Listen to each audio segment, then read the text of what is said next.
Sa tingin ko mga kasikin, ang ating sisiyo, no, kailangan na talaga nilang mahiwalay or madrop sa malaking lalagyan sapagkat ayun nga nagtuka ng feather picking na. Kasikin, isa pong magandang gabi po sa inyong lahat. Welcome po sa ating YouTube channel sa gabi pong ito. And of course, you're watching Chicken and Noms TV mga kasikin. Ngayon nga palang gabi mga kasikin ay ipapakita ko po sa inyo yun pong atin pong gagamutin po na devil hatch. Yung devil blues pala po, not devil hatch. Kasi nga ayun parang meron po siyang infection dito sa kanyang ngala-ngala.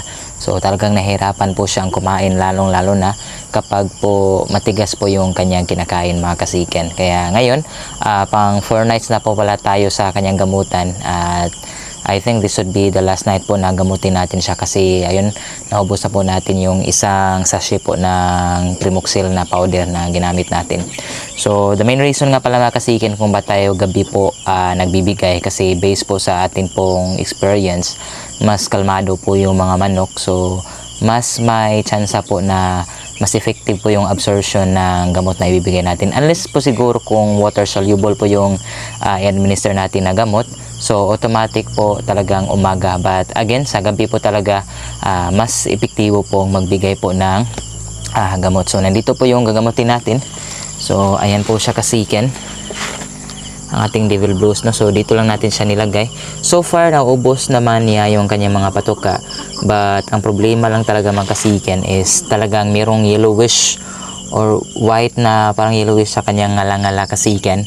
At ngayon i-check natin kung medyo malaki pa ba kasi nga this would be our second time. No, una na si Basilio, yung ating basilan, at this would be the second time. So delikado talaga itong ganito mga kasiken. So maaring mamatay po ang ating manok bukod dulot po na hindi makakain ng maayos. Kaya ayun, gagamutin natin kasiken ang ating devil blues. At bago nga pala yan, sa tingin ko mga kasikin, ang ating sisiyo, no, kailangan na talaga nilang mahiwalay or madrop sa malaking lalagyan sapagkat ayun nga nagtuka ng feather picking na. So yung mga likurang banda po ng ating mga alaga ay talagang wala na pong balibo, naubos na po, no, na tinuka po ng mga stag. Kaya ayun, subukan natin silang i-drop bukas mga kasiken. Kaya kukunin natin sila ngayon, ilagay natin sila sa box at yun nga, yun pong ating basilan na nandoon po sa breeding pen. Kukunin din natin yung mga pasiso para i-transfer natin dito at bukas na bukas sila na po yung mahalagay natin doon. Nandito tayo ngayon sa kubo, dito natin gagamutin po yung ating alaga. So ito po yung gamit ko kasiken, no. Talagang estimation lang po, wala po tayong pina-follow po ng dami. But ayun, itong isang sachet ng Primoxil, bali dinivide natin. So bali pang-4 na beses na ngayon. Kaya ubusin natin ngayon ito sa atin pong devil blues kasiken. Sa kanyang lamunan. So meron talaga hindi talaga nakukuha natin. So the main reason nga pala mga kasiken kung ba tayo gabi po nagbibigay kasi based po sa atin pong experience, mas kalmado po yung mga manok. So mas may tsansa po na mas effective po yung absorption ng gamot na ibibigay natin. Unless po siguro kung water soluble po yung i-administer natin na gamot. So kasiken, hindi talaga tayo 100% sure na gagaling po ang ating alaga dito. Matatanggal po yung yellowish sa kaniyang ngala-ngala. But ayan, kung alam niyo po kung paano ito kunin, paano ito mawawala, paki-comment na lang po para po ayun, ma-save pa natin itong ating devil blues kasiken, no? Sana nga talaga may laman po yung mga itlog ng grenade natin, no, na dirty dome para ayun. Okay.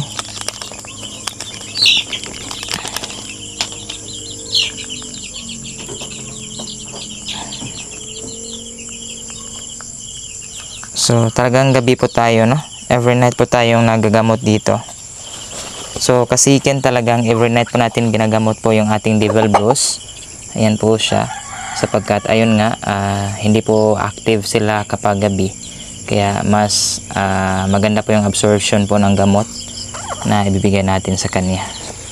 At syempre, bukas kasiken papakainin na natin ito.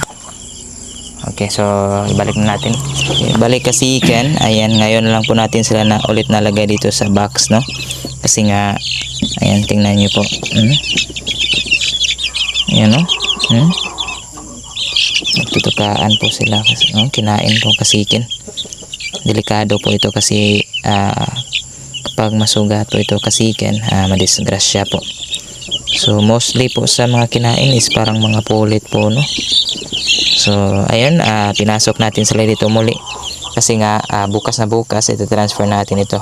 Kasi kung bukas pa natin sila hulihin, talagang mahirapan tayo sapagkat sobrang liksi po nila kasiken. On the other hand po, yung atin pong pasiso ng basilan, kukunin na rin natin at ilagay natin sa box para bukas na bukas kasiken, dito na po natin sila malagay din, no? Okay. Tabunan natin para hindi po sila ginawin. Yan, medyo nagsiksiksika na sila dyan kasi nga sobrang laki na. Bukas po is mag-month old na po sila. At balik kasiken, ito po yung mga basila natin ng mga pasiso, kinuha na po natin, no?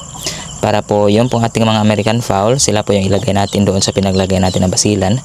Ito mga basilan kasiken, ihiwalay na po natin sila sa kanilang mga inahin sapagkat dalawang inahin po ito, no? So mayroong 14 at 15 sisiyo. So nasa 29 po yung sisiyo natin na basilan. So week old na po yung 15 pieces dito at saka 5 days old po yung 14. So kapag mag 2 weeks or 3 weeks po sila, atin po silang i-out mga kasikin, no? So mostly mga blues po at itim. At meron mga puti dyan. Ayan po sila kasikin, no? So dito na po natin sila ilagay. At para ayan, makagala-gala na po itong ating mga alaga.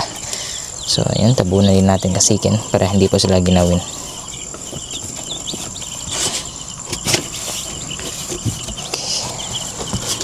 Ayan na po yung content natin sa gabi pong ito mga kasiken, no? So every night, yun po yung gagawin natin. Ilalagay po natin sa box yun po ang ating mga month old.